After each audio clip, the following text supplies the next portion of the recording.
Entering the Mayo Experience. That Mayo Experience. That Mayo Experience. That Mayo Experience. Experience. Welcome, friends, to the Pat Mayo Experience, presented by DraftKings, the kickoff to Masters Week DraftKings Millionaire Maker Picks. First look, because we're going to have the re-up next Wednesday, the day before the tournament, with Toe Tag and Tambo, Tower Tambolini, live in studio, maybe taking your questions as well, where we'll build our lineups, we'll make our final bets, discuss the weather, all of that. But today, we're digging into the field because the pricing is out to try to get a good sense of where we want to go at the beginning of Masters Week, because we still got days and we got a ton more shows to do. The research show coming out this weekend. Feinberg live in studio with me. Cust as well on Monday. Me, Cam, Rob, and a very special guest on Tuesday with the best bets. We have the final show with Tambo, as I mentioned. Then we have the daily shows after the round, the recaps, Cut Sweat Live, Monday recap. We got it all for you. There's like 8 master shows, so hop in, get ready, and listen to me plug a bunch of things. First of all, smash the like button to the episode. And I'm giving away over $1,000 in giveaways this week. I need your help. So first off, there's going to be 3 tiers of winners: $300, $200, $100. There's also Fantasy National memberships being given away right now, but you need to be a Fantasy National member to get your year comped on me. So if you win it and you're not a Fantasy National member, well, I have to go down the list till I find one. But if you want to join right now to the best stats and tools site in the planet, use it for all your research, building your lineups, the simulations, whatever it is, fantasynational.com/Mayo will get you 20% off any of the membership levels. You just want it for a week? Easy. You have it for $7 or whatever it is. You probably want it for the Masters this time around. Here's how you get ballots into the draw for the giveaways, because who doesn't want cash money sent directly to them? You can sub to the newsletter. That is worth 5 ballots. That is free. That is down in the description. And you can find all this information inside the newsletter. So that makes it super easy. Mayo Media newsletter, down in the description. The one that you get 15 ballots to do, even if you've done it before, is subscribe to the Pat Mayo Experience audio podcast on iTunes or Spotify. Leave a 5-star review. If it's on Spotify, you can screenshot it to me and tweet it at me at the PME, because they don't let you leave a review. If you do it on Apple, where we're only 190 away from 5,000 audio reviews, we get to 5,000 audio reviews. So that means we need almost 200 new ones out there. If you've never done it before, I'm going to add some more money to the pool. I'm pretty sure Tambo's going to add money to the pool as well. So that $1,000 might go up to like $2,000 if we can get it all done. But you can reset your name at the very top of the list by leaving a review, even if you've done it before. That is the key for this week. The DraftKings Listeners League is already like 40% full. That is down in the description. There's over $100,000 of rake-free guaranteed money, 3 max entry, $15 to play. It's the best tournament on DraftKings. You better go fill it right now. 2 more things for you. FantasyGolfChampionships.com. They run our big one-and-done contest. Well, you might be way behind in the one and done at this point. So what do? Double down. Major season one and done is now available in the lobby. There's $100, $50, and $25. Let's fill them all up at fantasygolfchampionships.com. And the last one, if you download the League Safe Locks app, there's a prop contest in there under Mayo Masters. It's completely free to use, so go sign up for that, and there's $500 worth of prizes, and it's super easy stuff like, will there be a hole-in-one? Yes or no? Every question is worth points. Whoever has the most points wins the money. It's going to be pretty fun. And if you want to do something like with your coworkers or friends who don't know shit about golf, this is a pretty fun one to go into because it's like yes or no questions all the way down the list. League Safe Locks app on Android or Apple, and it's a Mayo Masters contest in there. Whew! Sorry for taking up too much of your time on that one. Ben Rasa from Stokastic.com. Kenny Kim, host of the Fantasy Golf Degenerates, breaking this all down with me. Ben, it's the best time of the year. It is. Very, very excited. Obviously, can't wait to dig into this with you fellas. You are looking sharp. We both said this before the show, Pat. Looking good. You look ready to rock, so I'm excited to hear these takes. Kenny, I told Ben that it's very difficult to find a green suit that's not like $1,500 or whatever. It's just a really weird color to find a suit jacket in, especially one that fits me. So I found this one on Amazon like 5 years ago. It's like $200. I only wear it once a year because it's pretty low quality, but it's pretty small. So like 6 weeks out from the Masters, knowing I'm going to wear this jacket on one of the shows, it's a great incentive to lose some weight. I mean, I wish I could have that type of incentive. I mean, I need to lose some weight. So I brought my stationary bike down into the basement And I was like, okay, I'm going to go ahead, start using it on a daily basis. It's been here for a week and I haven't sat on it once. So that's how it's going for me when it comes to the weight loss.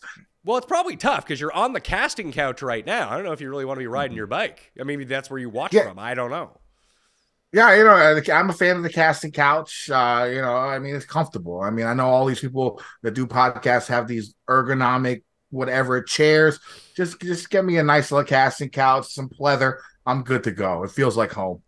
All right, so the pricing is out. There's only 3 players above $10,000, Ben. Would you consider this very soft pricing for the Masters?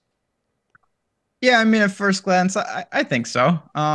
You know, generally with majors, you always have teams that look amazing because it's deep pools. Obviously, there's some really good values and whatnot, and some guys move up between now and then. But when I saw this, it was no surprise in terms of Scheffler to Rahm to Rory. I think that's the order we all kind of expected. Did you have any player on first glance that stuck out to you as that's just a complete misprice? That guy's going to be like 25% owned. I mean, I don't know about a complete misprice. I'm interested to see what you guys think. Like, always the guy that's at the 900, I think gets artificially. Like, I could say, oh, Finau's in the 8K range. It's because he's 8,900, as opposed to just being flat 9. So when I saw him not in the 9K range, you know, seeing guys like that as we work down, Will Z's down there as well. I think there's a couple names there that are going to garner some serious ownership. And Jason Day is a name I've been seeing a lot already. Kenny, what did you make of the pricing? Did you like how the pricing came out, and who was it that stuck out for you right away? Because Corey Connors is the guy for me. For me, the guy that stuck out is Sung Jizzle. You know, my brethren up there at $8,100, who's had a pretty good season, and is really good Masters track record. 8,100 is sort of like a lock. I think he could possibly be one of the highest owned in the field at that price. When it comes to the overall pricing, I mean, the guys up top are the guys up top. Now, the thing that's different this year, of course, is the LIV guys. And they all seem to be in like that mid to low 7K range. And there's a ton of them there. And I have no idea what to do with those guys. I think that's going to be the common sentiment that we all have going in. So we are recording this as the first look for the Millie Maker. So the Valero Texas Open isn't concluded yet. Neither is LIV Orlando. In fact, that hasn't even started yet. But let's say Dustin Johnson wins LIV Orlando, Ben. Do you care what Dustin Johnson comes at LIV Orlando? No, I could care less, but I do think that people will care. Like if Dustin Johnson does win LIV Orlando, okay. People are going to be like, oh, DJ's got form. He's ready to go. And I think that's going to be an interesting game theory because I'm with Kenny. I have no idea what to do with these LIV guys. They could be all perpetually undervalued or just really not informed from playing in, you know, whatever they're playing in. It's funny because I get the general sense like you guys do. No one really knows what the fuck to do with these guys. But everyone seems to still be locked in, Kenny, that Cam Smith is awesome. I mean, I don't know. I that price tag that he's at like what $9,800. I mean, he's got to finish like top 5 to really go up to his value. I mean, that's tough. I don't know. Has he been playing a lot of golf? I mean, I'm sure he has. But I mean, for most guys, not getting like super amount of competitive reps before the tournament could probably be a downfall. Now it comes to TJ.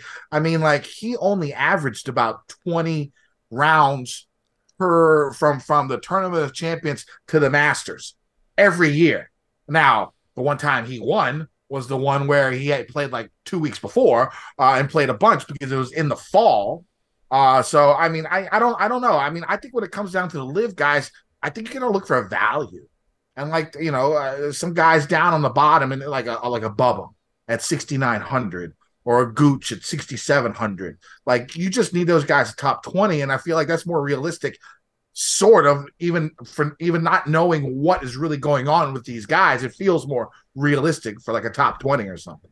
Ben, your Thunderdome win is, you know, happened over a half decade ago now. It's just like my Danny Willett Masters win. We can only live off this so long, but when you win over $100,000 at the Masters in a DraftKings tournament, it's pretty good to hang your hat on. So congratulations with that. Your guy, Patrick Reed, is back, who won you that money that time around. Like, that's more the range where I think I would want to hit the LIV guys. Like, I don't know what I'm going to do with Cam Smith.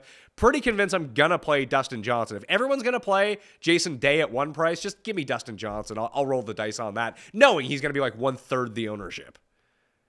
Yeah, I tend to agree with all that, and I'm in the same range you guys are for LIV. Maybe a couple different names, like Sergio to me was someone I'm actually kind of interested in maybe rolling the dice on. Patrick Reed, and of course, I mean, half the show should be devoted to Oos. So we've got names down there. It's going to be fascinating to see which LIV guys the public says, okay, I feel comfortable with, and which guys they say, you know, I think Bryson and Brooks are probably the two that most people think are most likely to not be in form at this point. I would tend to agree with that. Or Phil, if that's... Well, I don't count him. He's irrelevant. If that's the way that you want to go with it. Do you think you'll end up getting... I know it's early in the week. You can always change your mind. You should listen to Fantasy Golf Degenerates on Monday evening to see if Kenny has changed his mind. But would you expect... Sunday evening this week, Pat. Sunday. So you can listen to that. Then you can catch me, Feinberg, and Cuss the next day spouting nonsense. Do you think you'll have any Brooks or Bryson? No Bryson, but Brooks, I mean, like, you know, he won an event last year. He's not playing the best, but you got to think that, like, you know, I think Cam had a quote earlier this week talking about how it's sort of BS that people are saying that, you know, these LIV guys aren't getting enough on course time, and they sort of want to push it in people's faces. You know, that narrative, you know, is something that, you know, sounds like a Brooks Koepka narrative. Right there, just to prove people wrong about what's going on and LIV. I'm in on Brooks. He's Koepka. He's my guy. We've seen him do it before. He finally got that sort of monkey off his back last year. You know, in the fall, winning that LIV event. Now he hasn't performed too great early on this season, but you know, I bet you he's putting his work in. That viral video of him, you know, talking as to the Panthers goalie, you know, that sort of makes people think that, like, he's not focusing on golf. I mean, the game was a night. You know what I'm saying? Like, you could get your practice in and then go to a hockey game. That doesn't mean you're not focusing on your game. I think I can get by. I think at $7,800, yes, I will take that risk on Brooks Koepka. Ben, would you rather play Brooks or Neiman, also a LIV guy? So I think most people would, or I shouldn't say most people. I would rather play Neiman. I think that, again, there's less volatility around a guy like Neiman. I expect him to be ready to go. But I do think if the one advantage, and I'm not saying guys don't come in motivated for the Masters, but you would really think that these hyper competitive LIV guys are just, they got to be so focused, ready to show that they're not all bums right now. You really would think guys like Brooks, who are kind of crazy in a good way, would be just ready to go to prove that they're not completely washed up. Maybe they are, but I really do expect them to be as close to inform as they can get at this point. Let's talk injured guys, and I think that the conclusion of the golf that happens this weekend will clear up some of the injury concerns that we have. Hideki has this neck injury, but he's playing in Texas. Hatton had the hand injury. He's also playing with Texas. So we're going to figure out whether those guys, I mean, how much actually can you really glean from that? So let's say Hideki and Hatton, we don't know the results. Obviously, if they finish inside the top 10, we're going to assume they're good to go, Kenny. But let's say they both miss the cut. Does that tell us anything? I don't think so. I think Hatton's fine. You know, I don't think I mean, he said the hand hasn't been bothering him since that first round. I don't worry about Hatton. Decky, the thing about Decky is, even though he's playing this week, you know, neck injuries and stuff like that can just pop up out of nowhere. You can see him wearing the kinesiology tape on his neck during his round right now. And the thing is, like, when it comes to those type of injuries, especially, like, you know, and you can sort of see it, like, in his game. Like, his driving distance seems to have suffered here recently, I think, just because of that injury. I'd be more worried about Decky, but the thing about it is, if his neck doesn't flare up, he can make it through the 4 days. That's the thing. Like, it's a week-by-week thing with that type of injury where you don't know if it'll flare up or not. So it's really hard to judge. Because, I mean, if he was really, really injured, you would expect him to not play. the Valero this week, right? So I mean, he's playing. He's on my TV right now, or at least 10 minutes ago before the coverage ended. I don't know. We'll have to see. I mean, Decky's definitely more of a risk. I definitely wouldn't worry about Hat, other than the fact that he hates the course. He does hate the course, and he ended up coming 52nd last year. But I think a lot of that was the final round where he was just swearing at the golf course because things were not going his way. He did turn out a top 20 the year before that. I don't like Hatton this week. I don't think this course suits him very well at all, although the stats will tell you, because I ran my model on fantasynational.com/Mayo for that 20% off and to get in the giveaways of the free year of Fantasy National. I'll give out multiple ones. Just go sign up for it, okay? But I'm not going to be playing him. Ben, Will Zalatoris, I think, is the interesting one here. He's $8,200. He has a 6th and a 2nd in his 2 Masters starts. He can't putt except for at Augusta, apparently, where he just absolutely demolishes these greens, which makes absolutely no sense whatsoever. But he's now hurt. What do you do with him? He's been like, he was hurt at the end of last year. He came back. He looked kind of hurt. It seemed like he had got it back on the go, and now he's hurt again. Like, can you play him? I mean, can you play him? There's always a balance. So we're talking about trying to win $1 million. If everyone says you can't play him, then I say you probably can play him. But if we don't know, ironically, I'm more concerned with Zalatoris and Fitzpatrick than I am with Hatton and Decky. I really think that if you're going to Valero, you're trying to work some things out and see how it happens. And if they withdraw, that would be a big problem. But even if they get cut, I don't really care. Will Z, I don't know what you can really do for that. And Fitzy's neck seems to still be bothering him a little bit. So these guys, I'm keeping a pretty close eye on. I clearly have Sunjay ahead of them and probably some other guys in the same range. And I think a lot of people are going to be the same way. How do you feel about Willie Z, Kenny? I mean, the issue with him is because of his injury, he's had to change his swing. And a swing change is, a pretty big deal. I mean, even the best of the best, when Tiger went through his swing changes in the early 2000s, I mean, there was like a year and a half where he didn't win. That's Tiger. And you see Willie Z going through swing changes so he doesn't continually hurt his back and his neck or whatever else is injured. And that's a tough thing to go through and to be able to compete at the level that he wants to compete and feel comfortable at with a new swing that's this new within the last 6 months. Give him a year and a half with the swing. I think we'll see him back up. But I mean, it's tough to rely on him when you don't know. When personally, I don't think he's still comfortable with that new swing yet. Debutants are always an issue that we get into, and I don't think it really matters that much for DraftKings because we've seen debutants do really well, just not win. Fuzzy Zoeller is the last one to do it. I think it was 1978. So it's been a while since a first-timer at Augusta National has actually donned the green jacket. I mean, I have my green jacket, and I haven't even played in the Masters. But this year we got Tom Kim, Sahith Theegala, Mito Pereira coming over from LIV. He's still in the field. Kurt Kitayama. And who do we have down below? Taylor Moore is another one. Adam Svensson is another one. Ryan Fox is a debutant who we're seeing in Houston right now. The Polish Giraffe, Adrian Moronk, down at $6,400. Kazuki Higa from Japan, the number 87th ranked player in the world, currently playing at the Valero Texas Open as well. All first-timers in the field. Ben, do you think that there's value in some of these guys if they don't turn into uber chalk?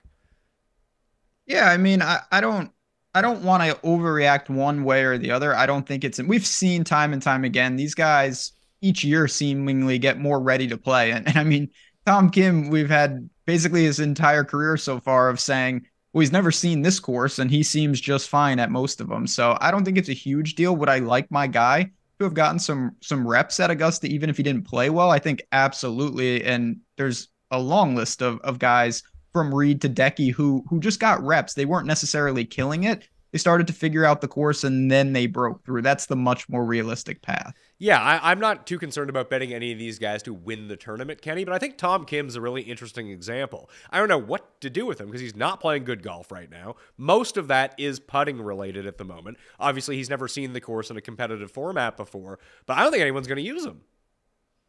Yeah, I think he's going to be very, very low owned. I think the worry you have with Tom Kim is the fact that he doesn't really pound the ball out there off the tee very far. Now, his long iron game is pretty good. I mean, and that's what he would need Andy around the green game to get it done. Now, we'll see. He's Korean, so I'm going to roster his ass no matter fucking what. But we'll have to see what everybody else does. The one debutante that I really do like is Kitayama at that price, because he has the length, he has that long iron prowess. He's really good at longer par fours. I can get behind Kurt at that as a debutante. Maybe even Ryan Fox. We'll see. Yeah, the one I was thinking about was actually Thigala, because we've seen like Willie Z and I think Corey Connors are the two prime examples, and maybe they're the exception, Ben. But guys that can't chip, can't putt, yet seemingly at Augusta, they're great. So I think there's something to that.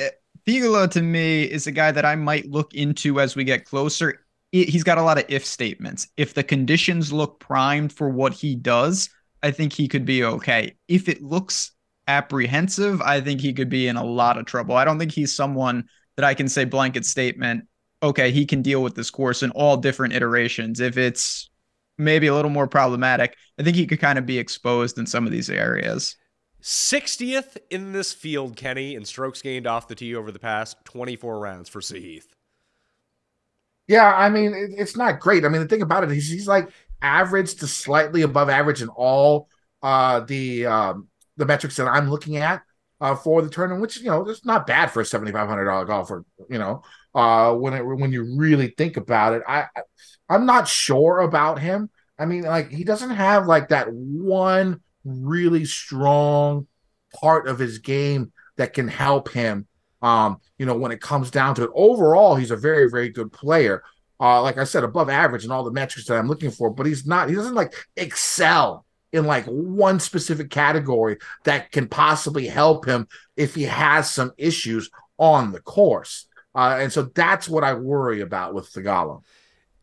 The one thing that he does seemingly do, at least recently, better than most people, is just his prowess on par fours. Very good at par fours, very good at long par fours. Almost the same sort of things that you brought up with Kurt Kitayama, although obviously cannot drive the ball as well as Kurt Kitayama, although he doesn't really explode like Kurt Kitayama does at the same time. And I usually prefer Kitayama in more difficult conditions. He's done his best work on coastal courses in the wind, so I think the more difficult it plays, the more I would bump up, almost to what Ben's point was, that the easier the conditions, probably better for Thigala, worse the conditions, probably better for Kurt Kitayama, Ben?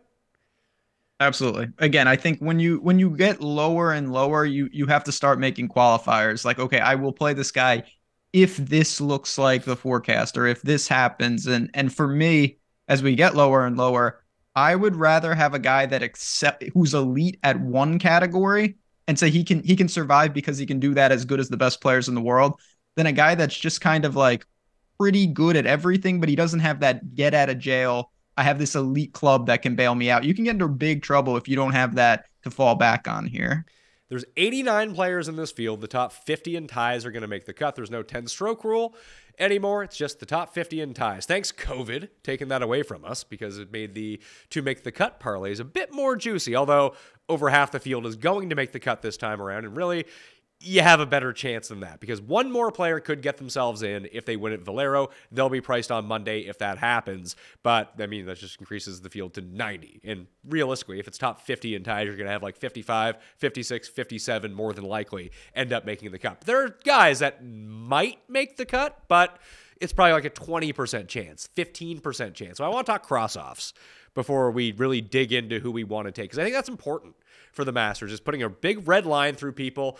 Kenny, do you want to tell people why it's stupid to take like Sandy Lyle or Vijay Singh, although they might be hot for 2 holes? You don't want these guys in your lineup. Yeah, I mean, these guys, they play like 54 holes in a Champions Tour, and it's not like they play all the time. I mean, I don't think they're worth it down here. And the thing about the way the pricing is, it's soft. You don't really have to go down here unless you're trying to do some crazy shit like 2 10K and 1 9K guys, something like that. Oh, then you have to go dredging, and that's when it gets really tough.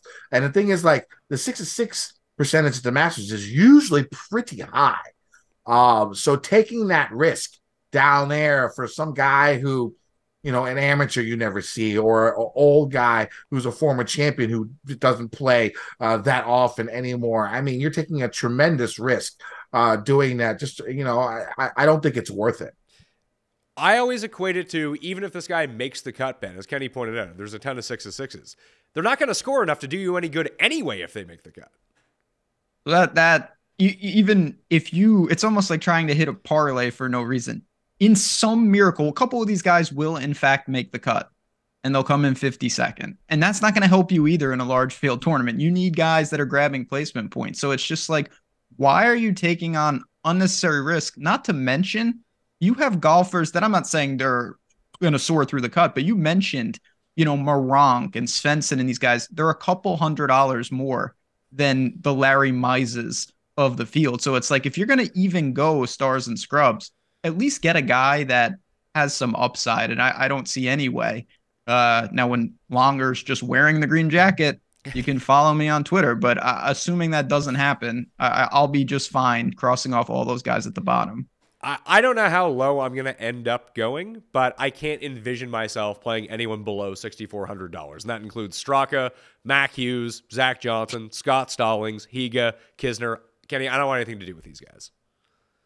Yeah, I mean, Mac Hughes is sort of interesting. Why? Why is he interesting? I mean, when you look at it, I mean, again, he's above average driving distance, really good around the green. He has the magic beans, like you call it. I mean, he's top 20 and around the green in the last 50 rounds in this field. Like you said, you have to be, like Ben said, you have to have that one thing you can rely on. And if his iron game's off, he can chip up and down and get in there and make the cut. Top 30 is not impossible. I mean, I don't know his track record at Augusta, but I mean, normally when you think of Mac Hughes, you're thinking of difficult courses, strong fields. It's usually when he excels. I would prefer him at either an Open Championship or a U.S. Open. I think that the shot making required to win the Masters, Ben, or even do well at the Masters, he just doesn't have. Like, Magic Beans works when the winning score is going to be like -6, not potentially -16.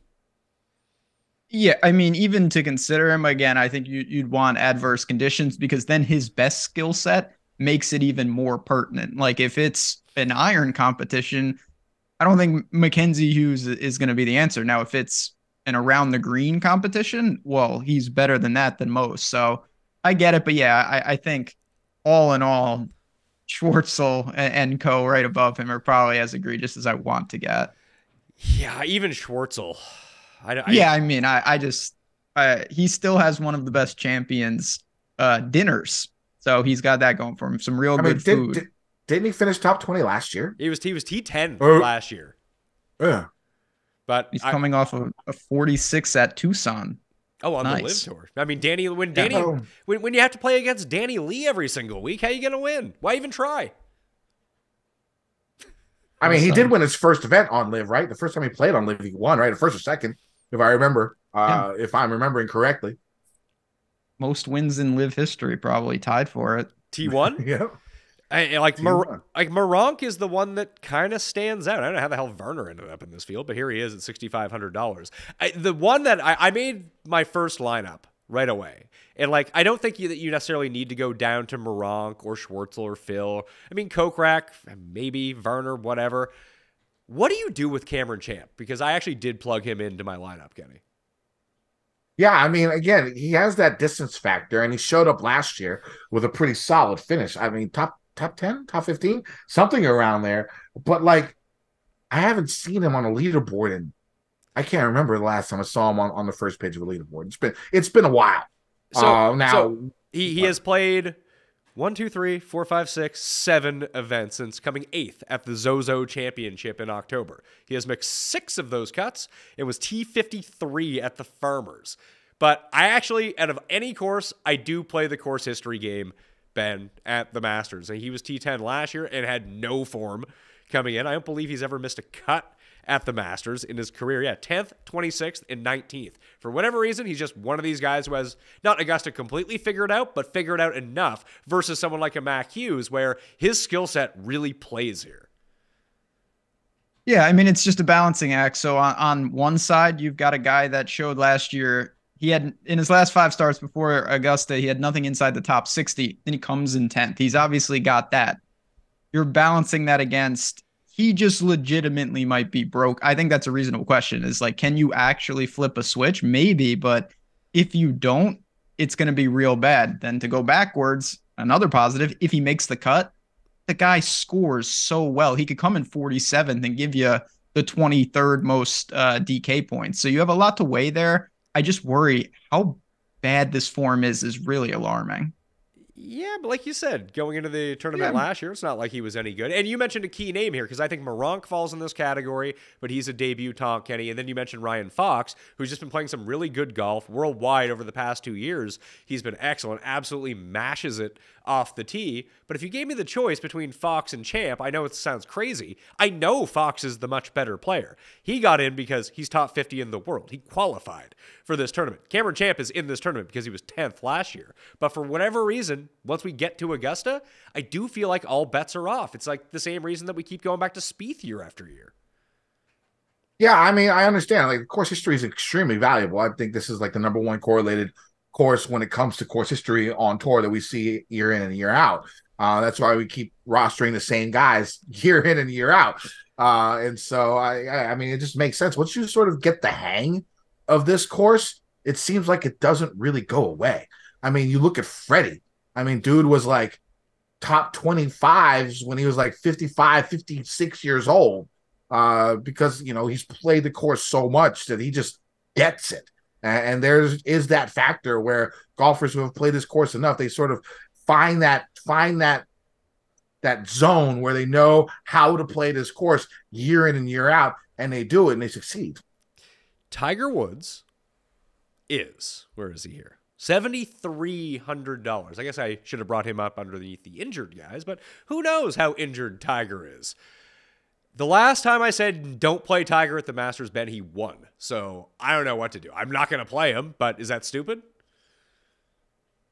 I mean, I never think so, but I've also been punished by the GOAT many times when saying he can't possibly be in the hunt. Can he eke out a cut? Sure, but he seems to know how to obviously optimize. You better hope it's warm. If it's like freezing or something, I'm going to be even more skeptical, to be honest. I really think at this point, there's still a lot of factors that he just can't control. So if he was 6,300, I think he would be an extremely popular pay down option for obvious reasons. At 73, he's going against legit competition there. So Kenny, Patrick Reed is the same price. I would rather play Patrick Reed than Tiger this week, although it might be because we just talked about Freddie. You know, like Freddie is 55 years old and he's still churning out like top 20s at this course. I mean, Tiger's better than Freddie, has had more success, and he has to play like an old man game now. But we saw it at Riviera. And we've seen it like the past year or so. It just seems like he wilts once Saturday comes. Yeah, I mean, but the one good thing about Riviera, you know, he finished the 4 rounds. It looked like he could hit all the shots. I think the issue was the walk, was how much pain tolerance he can have on that leg. Now, of course, there's rumors flying now that he hurt his back at Riviera. So, I mean, who knows? But like the one thing I noticed when you saw him play that week was he was still able to hit all the shots that he needed to hit. If he needed to go after one in the rough, he was able to go after it in the rough. You know, and so he still has that going for him. And I think Riviera proved that he can hit all the shots that he needs to hit in a tournament. Still, it's just a matter of pain tolerance for his leg, how he can adapt. Now, I think the one thing I think Notah Begay said on Golf Central Live or whatever the show is, after talking to Tigers, supposedly Tiger figured out like what he needed to do before a big event when it came to preparation and not going overboard so he doesn't fall apart on the weekend. Now, of course, it's all conjecture. That's basically just, you know, hearsay of we'll have to see if that actually comes to fruition. But like hearing that makes me feel better about thinking of playing him. Would you rather play Tiger Woods or Patrick Reed, Kenny?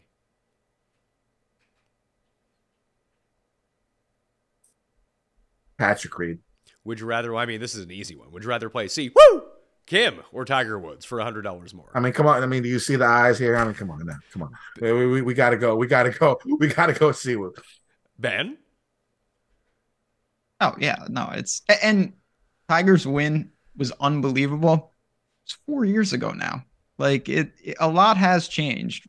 You know, I can't see myself as much as I think there's a chance he can turn it on. I'm not sure there's any, but maybe a couple guys in the sevens that I'd rather play Tiger over, but that's about it. Give me a list of those guys that you would rather play Tiger over. Taylor Moore. Okay.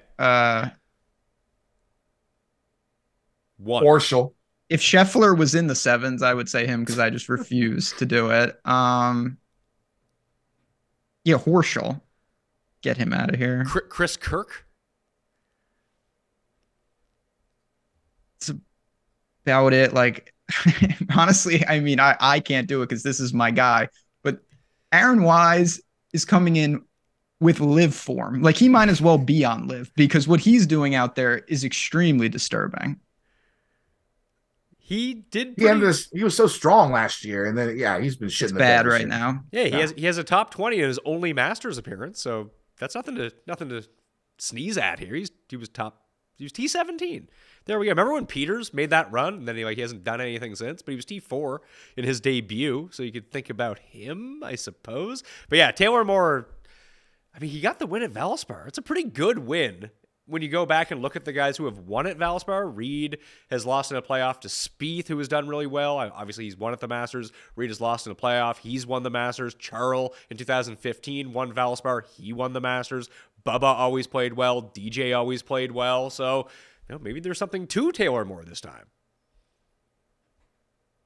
If Kokrak wins the Masters, that's it for me. Hey, that's just it. I can't. How valuable is it to you that Paul Casey is not qualified? So it is nice because, like, again, there are certain times I'm not used to building 6-man golf lineups at the Masters. Usually I'm only looking for 4 players because I just lock Casey and Rory. So, like, I have a whole different theme this year without Paul Casey. So are you just going to make Louis the Paul Casey of this year? That's maybe what I should do, is just sub in Oost, who apparently is just like making horse farms. I don't know what he's been doing, but yeah, I still have some options of egregious decisions, so not to worry. Hey, didn't Louis lose in the playoff to Danny Lee at LIV Tucson? The guy's in great form. I mean, Usti just no matter where Usti plays, he comes in second, so. Yeah, it'd be very valuable, like $7,200 this time around. All right, before we get to the very top of the board, Kenny, who do you think are going to be like the 3 most owned guys in the Millionaire Maker? Because I'm looking at it, it just feels like there's a lot of buzz around Corey Connors right now. Yeah, I mean, the history's there, and the cheap price tag. I mean, it definitely makes sense. I think Connors, Sungjae would be popular, and then I don't know. I don't know if the guys up top, the 3 guys up top, are going to eat each other alive when it comes to ownership. Maybe not, but I mean, I think Rory should be up there as well. Well, I was thinking Jason Day and Cam Young, Ben, because obviously Cam Young comes in in great form, so hot right now, and had a great majors run after the Masters a year ago when he missed the cut. And it just seems like everyone's holding a Jason Day to win the Masters ticket, so they might as well play him on DraftKings too. I'm good with fading both these guys, by the way. Yeah, it's a loaded range, and a lot of it is, and I'm not saying it's wrong, but it's just recency bias. Like, if Corey Connors plays well at Valero, that'll solidify it even more because he's going to be really popular, I think, no matter what. But that's really going to go a long way. I couldn't agree more. Sungjae is just undervalued at that price, and I do think Jason Day and the 8s are going to be there. Up top, it's hard to know. I feel like Scheffler will probably be the most popular, but it's very difficult to project that. So let's go to the very top of the board. There's the 3 guys, the big 3. They're all above $10,000. Scheffler, Rahm, and Rory. 11-1, 10-8 for Rahm, and 10-6 for Rory. I don't know who's going to be more owned between Rory and Scheffler. My gut tells me it's Rory, but I'm pretty confident Rahm, because ever since the second round at Bay Hill has been not awful, Kenny, but far behind those other 2 after he was deemed unbeatable. Remember we gave him Bay Hill? He was the first round leader, and it's like, well, how could he ever lose? He's John Rahm. He wins every tournament. He's been kind of crappy since. He had the shits. He had to pull out of a tournament. It's never good. Mm-hmm. I mean, when it comes to him, I think he'll be the lowest donut at a 3, so I'm going to play the fuck out of him. I mean, it's just the way it's going to be, and then I'll have to make my decision between Scheffler and Rory. I mean, as of now, I already sent my cash game cornerstones to Tambo when they first came out, and Rory was already number 1 in there. So I mean, we'll see if that changes by the time I do a little bit more research when it comes down to our show on Sunday.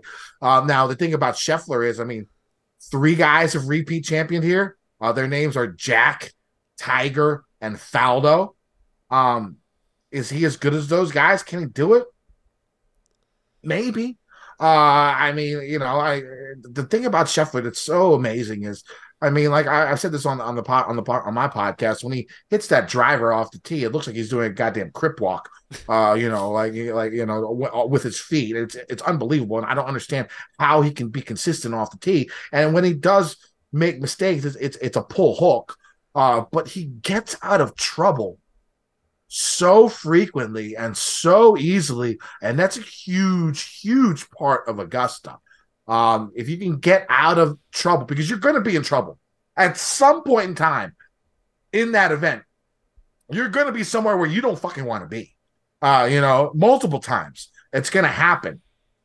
And in my opinion, I mean, he's taken over from Spieth as the guy that you can expect to figure out a way to make par from wherever the fuck he is. And that is such a valuable resource when it comes to Augusta. Now, it's possible that I just play all 3 of these guys and then they just start all 100% of my lineups, one of them. It's possible.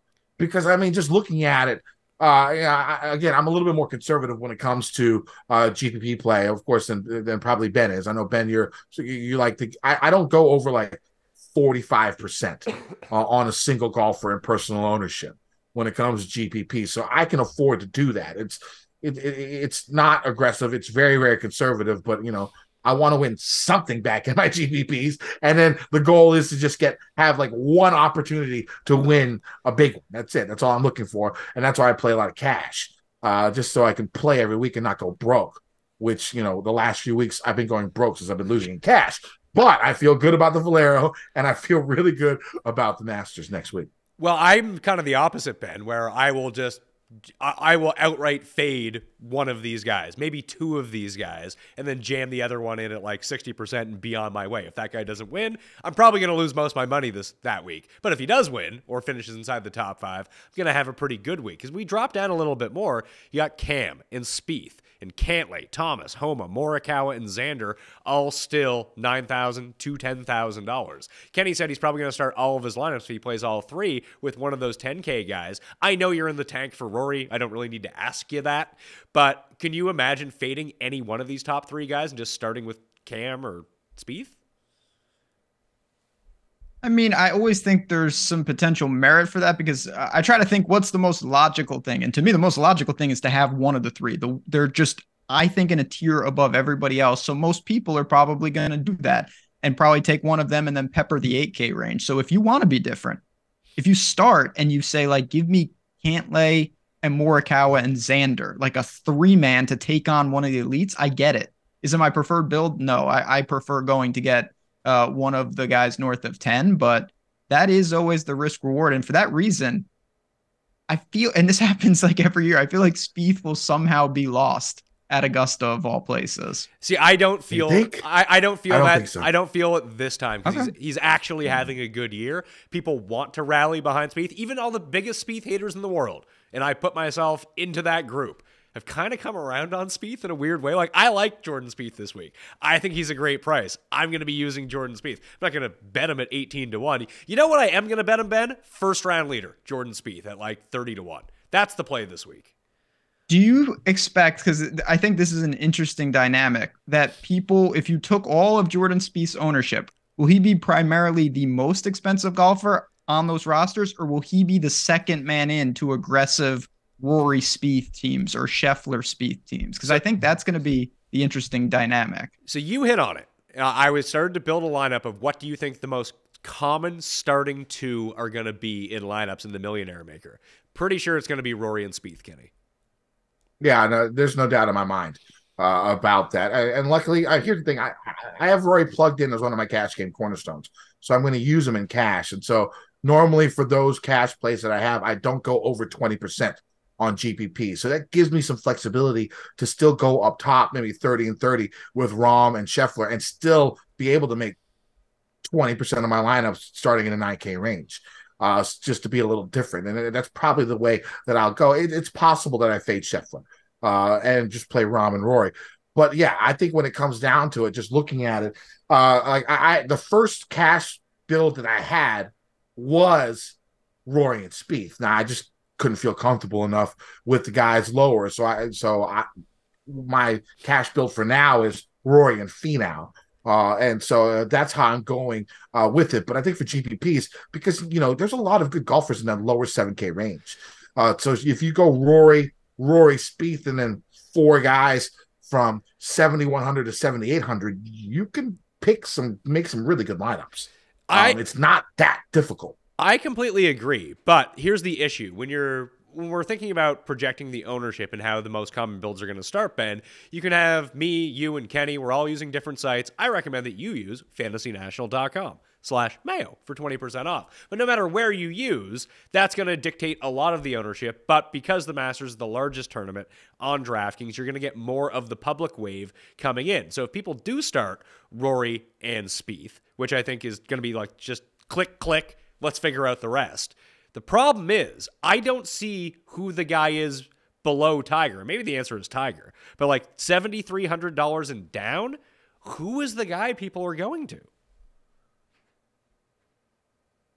Yeah, I don't know if there's going to be that one guy, to be honest. Now, I think if you start Rory and Spieth, you might as well. Corey Connors is going to be like 75% owned in these builds. It's going to be ridiculous because he comes. He is the third man in. I've built the lineup, but Corey Connors is the third man in. So the correlation between Connors and those two guys is going to be immense. And then probably to me, the Siwoo range, but I don't know who it is down there, to be honest. That maybe it's someone emerges. Is it Louis? This week.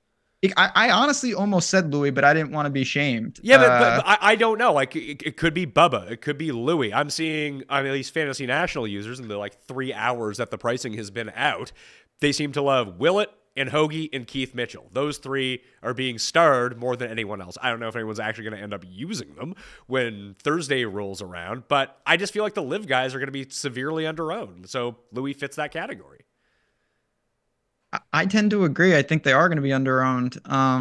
All their made cuts look good. You're like, wow, none of these guys have missed a cut. Maybe you get influenced by that. But yeah, I think it might just be a scatter shot after those 3 who are all going to be very popular. Who would it be for you, Kenny, that you would go to, let's say $7,000 and below, as a last man in a Rory and Spieth lineup? So who would you personally pick, and who do you think people will pick? I mean, if you're going to go below, I sort of like, Willett's there, Molinari's there. I can't really pick one. If I had to pick a single person, that would be the cheapest. It might be Schwartzel, just to go down to 6,400, and then that gives you a little bit more flexibility in that 7K range after Connors.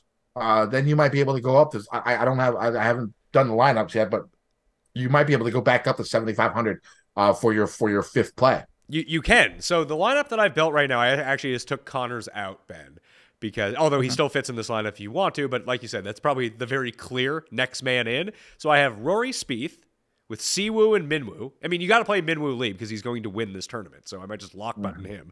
I already got the 150 Huge to fan. 1. Listen, Minwoo in his debut last year was T14, and he had a shit Thursday.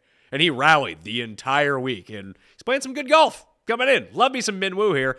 And the other guy that I love this week, and I might actually bet him to win, and this feels kind of disgusting, is Justin Rose, Ben. We're 78. Yeah. And that leaves you with $6,900. As you play Seamus. Or Bubba. Or Bubba. Or Champ. Or Gary Woodland. No. No Gary, please. Okay. Bear Off isn't on the show, so no Woodland this week. That's fair. Yeah, I mean, Justin Rose, I never know what to do with him. you look at some of his stuff and it's like, well, you can't do that again where he gains 9 strokes putting. But no, he can. He can, in fact, do that again. He knows his game very well. He obviously is prepared to really excel in a handful of tournaments a year, and this would be one of them. Should have a green jacket for obvious reasons, but I'm fine with that. I wish he was more in the sub 77.5, but it's not an overly strong range with Hatton and Neiman and Tom Kim. Yeah, but see, that's why I like, because I feel like that's going to end up being a dead range. Because you have Sung Jae at 81. People are going to love Sung Jae. Sam Burns just won the match play. He's 8,300. And when you start scrolling down, it's like, Fitzpatrick, Neck, Hatton. He doesn't like this course. Lowry can't make a fucking putt, even though he came third at this tournament last year. He was never really in it. That was just more of a he played well on Sunday. Other people played kind of shitty, and he moved up the board, but never had a chance to win. Neiman, maybe. But if it comes down to like Rose versus Fleetwood, I would say that 8 out of 10 people are playing Fleetwood. Yes, definitely. I'd agree. And I like Rosie. He's playing well. He won a few weeks ago, so the form is there, and his course form is always there. He makes every damn cut at this event. I was at the Masters where him and Sergio dueled down the stretch. And so he has that form. He knows how to play this course. He's comfortable here. I'll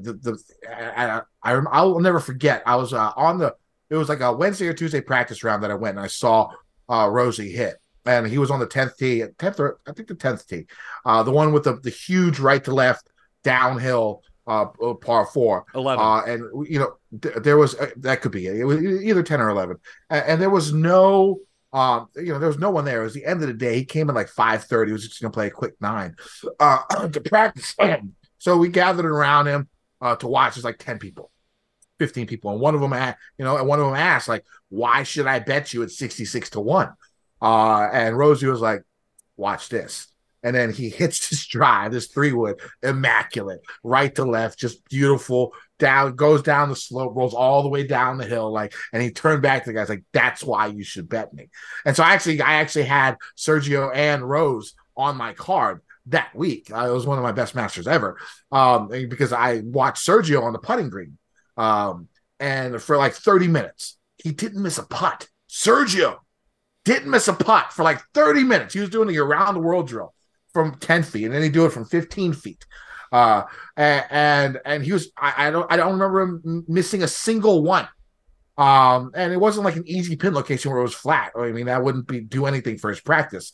And I was like, click, 33-1, immediate bet. And that was a nice chunk of change. Ben, to have the inverse of that story, I went to the Northern Trust one year and watched Corey Connors putt from 5 feet on the practice green, and I counted, he missed 34 in a row.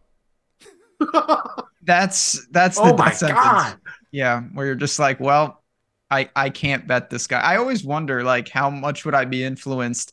Like, you're watching, even with Hatton, like you're watching ESPN Plus and he's shaking out his hand, and it's like, if I never saw that and I didn't know about it, it might be nothing. And it's always sometimes information can lead you astray, or other times it can really solidify that a guy, he's got it kind of going on quietly. And Rose is that type of player. Sometimes quietly, he's just peaking at the right time and people don't notice. So the thing with Rose, here are 2 things that I really like. I kind of like that he skipped match play just to get ready for this tournament. He's getting on the older side right now. He needs to conserve that energy. I do think that there's something to him. I know Ricky's not in the field yet. Maybe he'll end up winning Valero. Who knows? But Jason Day. Rose and Day are the 2 because they generally play well at the same tournaments. We've seen that time over time. It used to be Stenson in Rose. Now it's Day in Rose. But the reason that they didn't go to LIV is because I think they still felt like they had something in the tank. And it kind of reinvigorated them to play a bit better golf. They got healthier. You're seeing their games improve. And to see Rose right now, he hasn't dropped strokes on approach since the American Express. As Kenny pointed out, he has a win. He was top 20 at the Farmers. I think we forget he was 6th place at the Players Championship like 3 weeks ago.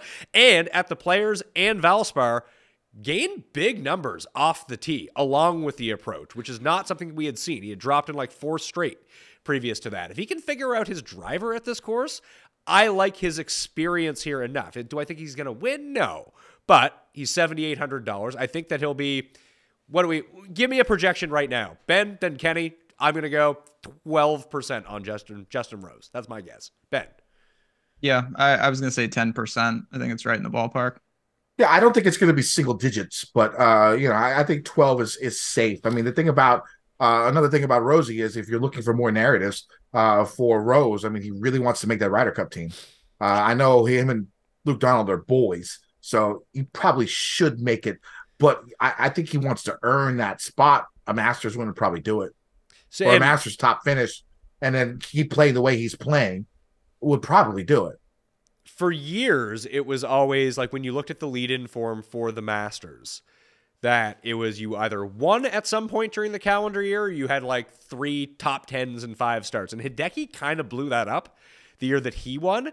But just looking back on it, I mean, Scheffler kind of reset everything. If we kind of play that, and the Tiger year was it was the Tiger year. He's just not going to play a bunch anyway. And he's Tiger Woods. So nothing really equates to him based on any sort of trends. But if you're trying to look for someone who, has a win, has great lead-in form, like Rose is one of the few who actually does have a win, who's not named Scheffler and Rahm this year. Yeah, there's limited selection if you're looking for winners. You got Kitayama and then the big guns. It's funny when you guys Day and Rose fit this.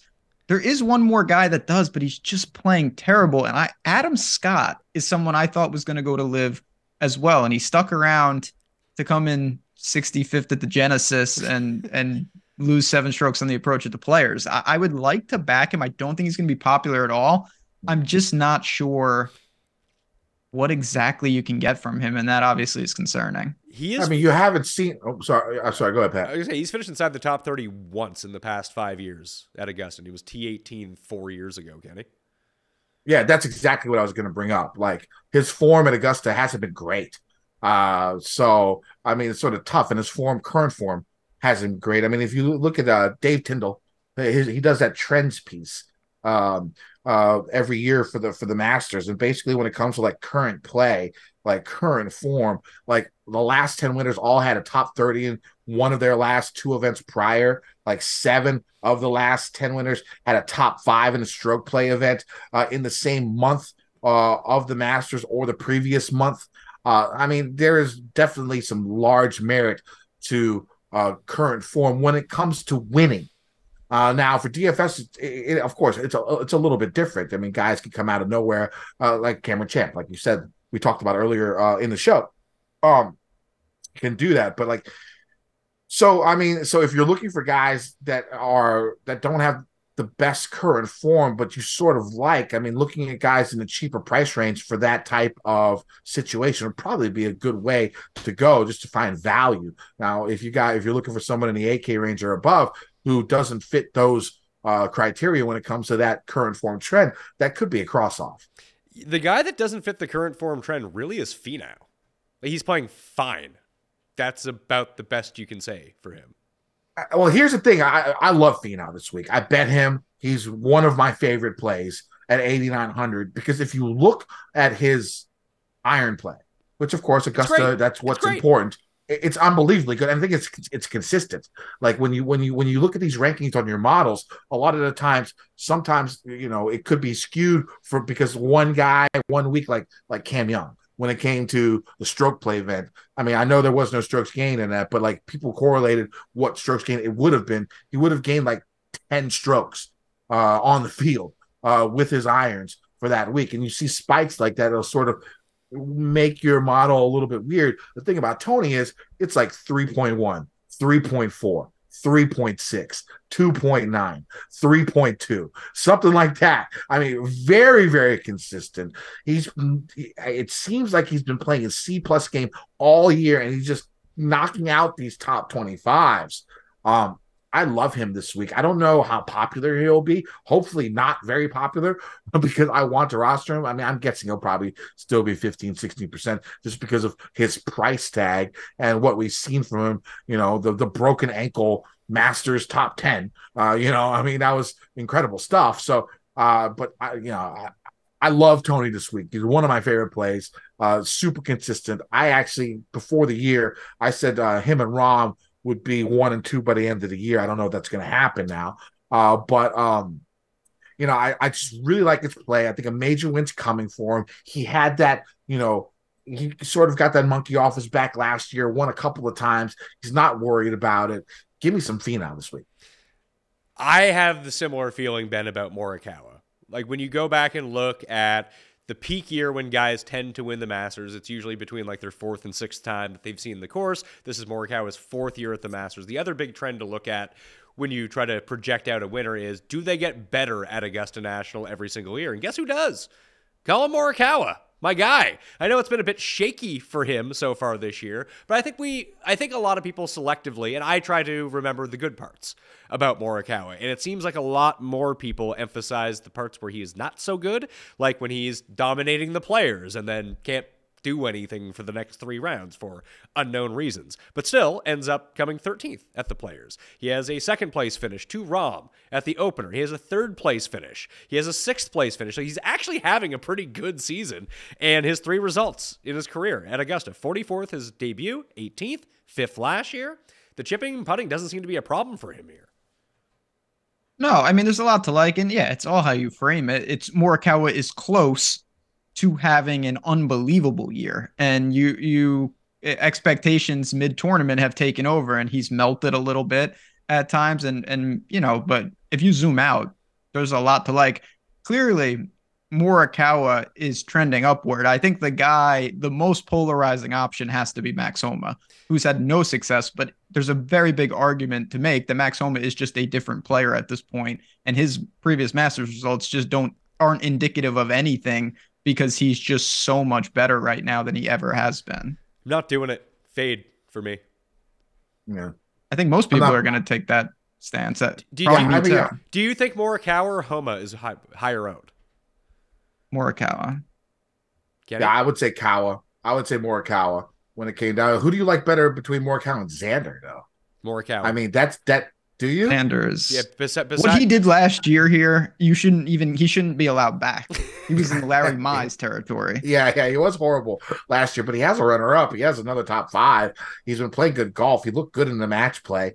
I mean, when it comes to just stats, I mean, personally for me, he's, you know, in my rankings, he's 15 spots above Morikawa. I mean, you know, that's just, that's just my model. So, you know, whatever it means.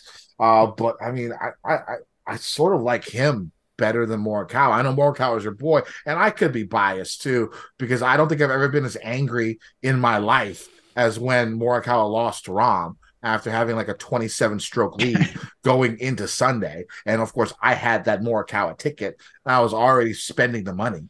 And so it still leaves a huge bitter taste in my mouth, and that could be a problem why I want to go Xander over Morikawa. But I know Morikawa is your boy, Pat. Yeah, he is. And listen, I have my bias that, you know, I bet him at, you know, majors. He's won those. I bet him at WGCs. He's won those. He should have won us all that money at the Tournament of Champions. But it's been a long time since he's actually won. It'd be one thing if he was like playing like shit, but he's not. He's just kind of wilting after hot starts, and that's not good to see by any stretch of the imagination. But I still think that upside for his irons is there, and he's acquitted himself quite well around Augusta National. You know, progressively each time he's gotten better. With Xander is just kind of up and down, and his driving had been awful until Austin, but that's not a hard course to drive at when, you know, Horschel and Kuchar are just like, yeah, just put it in the fairway, don't worry about it. Like, Xander can hit irons off the tee if he wants to. At the Players and at Bay Hill, he was god-awful off the tee, and Morikawa has been, you know, good to average. So that's where I would take him over that, where Xander's going to make up more strokes like chipping and putting in your regular event. I don't know if that's going to be the case here. So I like him more. The guy that I think is the biggest wild card, because you're not going to be able to play all these 9K guys, Ben, especially if you start at the top end. If you start with Spieth, this becomes a little bit easier. You start with Cam Smith, this becomes a little bit easier. But Cantlay and Thomas. I like Justin Thomas. That's just me, though. Yeah, I mean, I've been pretty heavy on Justin Thomas in a lot of events, and he's another one. He's I think shown some flashes. Obviously, his putter is going to need to heat up a little bit. I'm not sure he can survive just doing nothing on the greens. I take his around the green game basically over anyone. And you know, you get the short irons in his hand. There's a lot to like. I think a radical approach would be starting with Justin Thomas. Ooh. And you could get like JT and Morikawa if you wanted to, or for me, it would probably be JT and Finau. You could go like JT, Finau, DJ. I got the team. What a wild lineup that is. Kenny, do you want to win $1 million? Let me ask you that. Sure. Okay. Thomas, Morikawa, Dustin, Rose, Siwoo, Minwoo. I don't see how that could lose. I mean, you got two Koreans in there. Minwoo's Korean. Don't fake on us people. He's Korean. So you got two of them in there. So yeah, I'm in. Throw Sungjae in there. It's guaranteed. Well, you probably win all three of the Millie Makers. So should we like divvy up the Millie Makers, Ben? Like, well, I'll play this one. Yeah, for we'll just 100. chop. Kenny can have the 15. You can have the 220 or the 222. That works for me. Easy stuff. Get me back to even. So for fades in the 9s, I'm probably not going to play Cantlay. I'm probably not going to. I never play Cantlay or Xander. Like, I'm not doing it this week either. And Homa. Cut him off the list. So those are my 3 guys I'm just not playing. Yeah, I mean, the 2 guys that jump off for me are probably Cam Smith and Homa. Everyone else has a chance for me right now. And if I only play 2 guys in the 10K and up range, then I could see myself playing 5 of these guys in the 9K range for my 50 to 100 lineups that I make. Ben? I'm in a very similar bucket. Cam Smith and Homa probably on the outside looking in. I think you can make a really good case for basically everyone else, particularly when not everyone can be popular. There will be a couple guys in the 9K range that will be under-owned, and I'll probably potentially buy on them. I'm guessing it's Justin Thomas. Yeah, I'm fine with that. Yeah, I'm 100. I mean, the iron game is so good, and he's around the green so strong. And it was nice to see him have that good finish at the Valero. I mean, it wasn't a great finish. What was it, like 10th? But at least he was in the top 10. I don't remember how exactly he had folded out, if it was backdoor, if he was in contention and fell back. I don't necessarily remember. But it was nice seeing, that nice top 10 before he heads into Augusta. Yeah, it was at the Valspar. He had done pretty well in the first round, got dropped out of it, and he made a bit of a charge on Sunday. But even on Sunday, he spun one back into the water on a par 3. Like, that could have been better than 10th. And I think that, obviously, the guy that I always compared Morikawa to was Justin Thomas, because I feel, Ben, they do the same things well. Yeah, I see that. And I think the largest point, Kenny said this earlier, I don't care how well you play. You're going to be in trouble at least a couple times when Rory's in the ice plant and you need to gain strokes gained ice plant or whatever these things are at Augusta. Justin Thomas, he will have a putt for bogey, and if he makes it, it'll be a huge win at some point. And that's a big catalyst at Augusta to avoid the snowman on the card. And I really trust he can do that if he can putt. Well, we've talked about every range, really, except for the 8Ks. I think Sung Jae's name is the one that has come up the most. I would expect him to be one of the most popular players on the board. If we built in a different way for one of these lineups, and we did find some guys at the bottom, I'm just trying to think. Do you think Spieth will be higher owned than Rory, Rahm, and Scheffler? I think maybe than Rahm. Yeah. I think he'll be higher owned. I think he'll be second or third highest owned on the slate. I think everyone's going to play Spieth. Wow. God, I think so too. I mean, just the way he's been playing. I mean, there's that whole Easter Sunday narrative too, where like the last 4 times he's played on Easter Sunday, he's won the event. Well, shouldn't Tommy Fleetwood win then? Oh yeah, Jesus, you're right, raised from the dead. I wish. God, I wanted him to win a couple weeks ago. I had that ticket, and I thought he could do it, but of course, he did what Tommy usually does on fucking Sundays, and I fucking hate him. But we'll see. I mean, Spieth is going to be one of the highest, and I don't care. I'll still use him because the guy is playing well, and it's like his home event.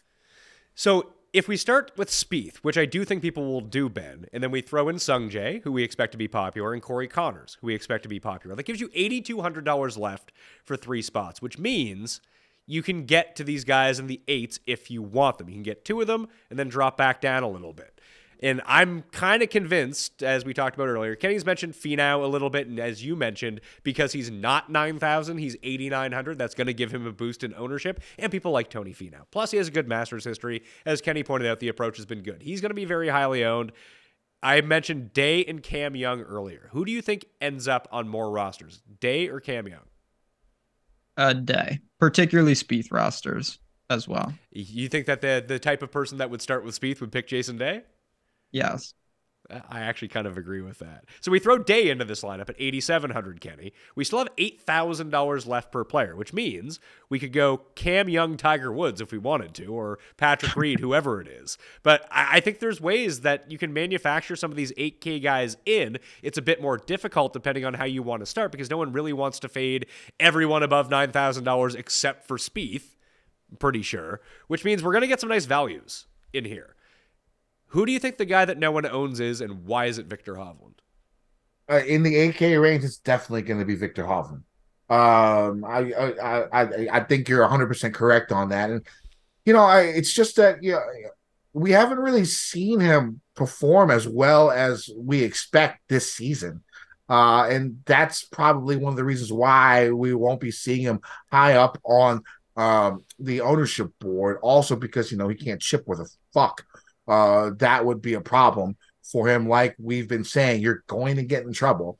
And we've seen him get in trouble and shoot 8s and 9s and crazy shit on difficult courses where it's difficult to chip around the greens. So, I mean, obviously the talent is there. You're getting him at a discount, but I still don't think people are going to roster him just because of the people that are surrounding him. I mean, I'm off Day. I can't get on him. I mean, yes, he's been playing well, but he hasn't been in contention for anything the whole damn season. It's just backdooring top 10s, top 20s the whole time, or being up there. I don't believe that he'll, be able to get his win at the Masters. And of course, he doesn't need to win, but I don't even expect a top 10 from him. I'm just not a big Day guy at this moment in time. Show me a little bit more. Show me him in contention. Let's see how it. Is he injured? What the hell happened the last time he was out? Did he get dizzy? Was it vertigo again? Like, what the fuck? Who knows? And so, I mean, outside of like maybe Decky, depending on what happens this week, I would fully expect Hovland to be the lowest owned in that range. And normally for a player of his ilk and his eliteness, if he is the lowest owned in a specific pricing category, I would jump on him. But he just hasn't shown much at Augusta. He hasn't shown much this year. Can it happen? Yes. Is he talented enough to win this event? Yes. But I don't think it's for me. So, Ben, the reason I bring up Hovland, because I didn't have a ton of interest either. And you know who he reminds me of? And this is why I'm asking you. Just want to take a guess. And a player at the Masters in a particular year. A player at the Masters in a particular year. He reminds you of... someone who was very good to you. Sergio? Yeah, that's what Sergio. There's only like 3 players who have ever helped me. Who? Paul Casey? I mean, can't be him. He's never helped me. Patrick Reed. Not with the type of player that they are, but the sentiment surrounding that player heading into the tournament. Okay. I was going to say, their games. Oh, it's completely different. Obviously, yeah. Polar opposites. But why did you end up on Patrick Reed that year? Did you think he was going to win? No, it was again, there was major leverage points. And there's no doubt I see those parallels. Like, he's surrounded by a lot of guys that I think are trending upwards. There's no doubt in my mind Victor Hovland can win the Masters. There's zero doubt. He's got the talent. He's got the tools. Got some experience here as well. He makes a hole-in-one on every par 3. That helps. But at the same time, I don't really see it either. So again, that's tournament, GPP, leverage. It might be Hovland. But on the surface, I'd probably take basically everyone directly above him before I would take him. I mean, it's possible. Go ahead. I'm sorry, Pat. Well, here's the funny thing about Hovland, because I think the match play sticks out in our mind because he was absolute garbage at Austin. But in stroke play events, he was 3rd at the Players, he was 10th at the Arnold Palmer, and 20th at the Genesis. Like, he's not actually having a bad year. He's kind of suffering from Morikawa syndrome. And even when you look at what he's done at the Masters in his career, I mean, he's finished top 30 in his 2 starts as a pro, 27th and 21st. And one of those, I think he made a quad on number 1 and had to battle back. He has outscored his DraftKings pricing and points in both those finishes. Yeah, I mean, you're sort of talking me into him. I mean, the thing about it is, like, if people are all going to go 110K and Spieth, I mean, it's pretty hard to have an 8K person. I mean, this could be like the dead zone in this 8K range. It's possible because people can't afford it when they're going with those two guys up top. So, I mean, if he's like 6% owned, 7% owned, I guess it's a lot more tempting than I thought just talking it out at this moment. And he makes it a lot easier to go, let's see if I can do this. If you wanted to do the complete balance build, fuck, you don't even need to do that. You can play Rory in this lineup if you want to. Does it work? Yes, it does. Look at that. You can build a lineup that is Rory, Sungjae Connors, Vic, Rose, and Siwoo if you wanted it. That fits. And a lot of people are going to try to land on 74 as their last man in the balance builds. 100%. Unless you really feel so. And like, I don't mind playing Champ. I might not even hate playing Maronk. What do you make of those sorts of lineups in a tournament like this, Ben? Like, do you need to have all 6 of your guys to have that win equity? Because I'm not even going to imagine Adrian Maronk winning the Masters, but could he be like T17 at $6,400? I think so. No, they just need to all work together. Sometimes you can say, okay, I got 2 dudes, 3 guys. They need to suck up all the placement points as much as they can get. And then I got 3 other guys that I feel confident can work into the top 20. They can compete for top 20s. Sometimes you build a lineup and you say, I legitimately think all 6 of their win equity is kind of balanced. So I have 6 chances at it and we'll put the pieces together like that. So I'm fine taking players on my lineups that I say, you're not winning the green jacket. Don't worry about it. Come in 26th, outscore your placement points, and we'll let Rory or Finau do the heavy lifting on that particular team. Now, your co-host of the Fantasy Golf Degenerates, Kenny, once blew this, but I'm going to ask you, rank your 3 favorite players from the 8K range. All right, so it's definitely going to be Finau, number 1. Finau, Cam Young, Sungjae. And I'm going to go Dustin, Sungjae, Victor. Ben? Finau, Dustin, Sun. It has to be Sungjae. I'd love to mix it up, but Sungjae's just too cheap. Too cheap. So when I'm trying to pull the leverage lever, it's going to be on that. That's the reason to get behind Hovland. I like his form coming in. It's not as good as Day or Cameron Young's, but I actually do think, as I kind of read it out to you, very equivalent. And the tee to green has been amazing. Generally, when he's losing strokes, it is chipping. But if you're getting Victor Hovland to a chipping contest, well, he wasn't going to win anyway. So you need him. That's always the Feinberg line. If he's going to win by like 4 or something like that because he just hits every green in regulation. And we know that there are types of courses where he can do that, and we've seen bits and pieces of it at Augusta. I'm talking myself into betting Victor. That's probably a terrible idea. But that leaves Hideki, Burns, Zalatoris, and Fitz. Of those 4 guys, Kenny, do you see any of them making your rosters? No Zalatoris for me. No Fitz for me. I'm with that narrative where I don't know how healthy they are, and I can't get on board with them. So the other 2, Burns and Matsuyama, I would think about right now. I have Burns clicked on Fantasy National. We'll have to see. And then if Hideki makes it through these 4 days, I mean, the issue with Hideki, like, of course, we talked about earlier, was his off the tee game. It seems like he's losing a little bit of his gusto when it comes to his driver. But then, I mean, the fairways are like a football field wide, and the rough is like nothing. So as long as he's not crazy wild in the pine straw or whatever, I mean, his iron game is still good. He's still good around the greens. I think he can make sense. Ben, of those guys, where are you going? Decky, I'm fine with, barring we don't see something really alarming. I'm not sure I can get to any of the others. The only exception, if someone is like 1% owned, like if Fitz is truly like no one will play him, I'll probably get over. It's not going to be an important play, but I would gladly sacrifice, 7.5% of my lineups to get 3x on a guy who's this talented and just say, maybe we strike lightning in a bottle. Probably not, but unless the ownership dictates it, I don't know if I'll get to any of them besides Decky. Last thing I need to ask you guys, and you don't need to be held to this standard because it's still very early on in Masters coverage. We all have a ton more analysis to do, picks to make. But, Ben, if you had to pick a winner right now, who is it? I mean, Rory? Yeah, of course. I will pick Rory until I die, which every year that he loses, a little part of me dies, or he wins. So yes, Rory, 100%. Kenny? It's either Spieth or Finau for me.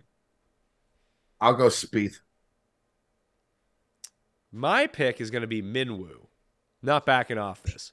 But mainly, it's because I think Scheffler is just going to tune the field, Ben. I am very worried. Normally, I'm not worried about that, which is insane, because it's. But I am worried about that as well. So maybe we should be okay. I gotta say one thing about Chef. What we saw in the match play, is we saw him start, especially at the end. You saw him sort of start missing these short putts.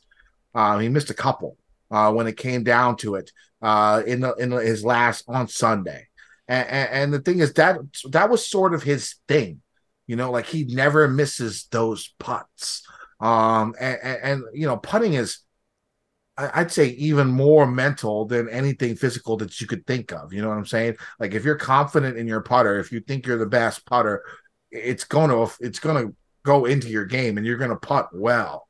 There could just be a little smidgen of doubt when it comes to Scheffler because of what happened in literally his last, competitive rounds, 2 rounds that he played, where, missing putts like that costs you a championship can sort of be, it'll be in the back of your head a little bit more than it normally would be. And so that's, if there's any type of narrative where you want to get off Scheffler, that could be it. Because when it comes to putting is so mental. Putting is so about confidence, that, the slightest little loss of that edge can be a really, really big factor. And you sort of saw it at the match play, and that's the last time he played. So if you're looking for some reason to fade Chef, that could be the reason. The issue is, he won the Players and he was average in the field in putting. So he would have to putt himself out of the tournament, basically, for him not to win at this point. And Ben, that's what I'm scared of. Yeah. On Easter. Not good. That's his boy's day. Yeah. It's not good. Yeah. I'm quite worried. All right. Well, we still have 5 days, 6 days before the Masters actually start. So a ton of stuff to consume over that time. Ben, what do you think you got on tap for this week? Yeah, of course. We'll be jam-packed over at Stochastic. We actually have a brand new golf YouTube. So if you like golf betting, Odd Chopper Golf, you can go check that out as well. You'll see me on Twitter on JazzRazDFS, tweeting stuff out. But it's just going to be a great week. So much good content out there. If you're looking for more, head over to Stochastic and check us out. What happens in a week like this when Griot and Scott Piercy aren't playing? Who do you pick? Yeah, it is tricky. I usually substitute them for, now I have the live cushion. I'll just bring Louis into the equation because Matthias Schwab is also not here for obvious reasons. I saw he was 7 over through 7 at Valero. So maybe Ricky can sneak in. That would help. I'll just use Ricky as I always do. Kenny, gupscorner.com, and hosting the Fantasy Golf Degenerates, which will be coming out on Sunday evening this week, so a day early. Do you have anything else planned, or are you just going to kick back? Yeah, I mean, I'll be, this is, it'll be nice to watch the Masters this year. Last year, I shit so hard I had a stroke during the Masters on Saturday. So make sure you eat your fiber, people, because I missed Saturday and Sunday of Scheffler's win last year because I literally strained so hard while taking a shit, I had a stroke. So I'm looking forward to no stroke this year, and I'm looking forward to hopefully winning some motherfucking money. That's going to be the goal. You feeling better now? I am feeling better now. I'm definitely feeling better now. We'll see. I got a doctor's appointment Thursday of the Masters, so maybe I die. I don't know. We'll see. We'll see what happens. But hopefully I get to make it through the 4 rounds without going to the hospital. That'd be nice. You can follow me at the PME on Twitter. I told you about all the giveaways, but the big one, the big two really, sub to Mayo Media Network, smash the like, all that fun stuff. You've done that already. Rate, review, download, and subscribe to the Pat Mayo Experience audio podcast. For the Spotify review, email it to me, tweet it at me, just a screenshot, whatever. That will put you in the draw. We can get up to 5,000 unique ratings on Apple Podcasts. I will throw more money in the pot. I got $600 cash in plus 3 Fantasy National memberships. You need to be a Fantasy National member in order to get that. So even if you have a weekly plan, if you go to fantasynational.com/Mayo, you get the weekly for $7 this week, and then you win, well, then you'll have a year for free on me. 3 of you will have that. So you can get ballots all the different ways. Subbing to the newsletter, you can find all of that in there. Down in the description, the Mayo Media newsletter. I don't send you fun stats and shows and shit like that when it comes out. So please go do that. The one and done at fantasygolfchampionship.com and download the League Safe Locks app and click on Mayo Masters. It's a completely free pool with yes or no questions. $500 up for grabs. So please go do that and help me out. All right. I'm Pat Mayo. Thank you for watching. I'll see you next time. Pat Mayo Experience! Experience!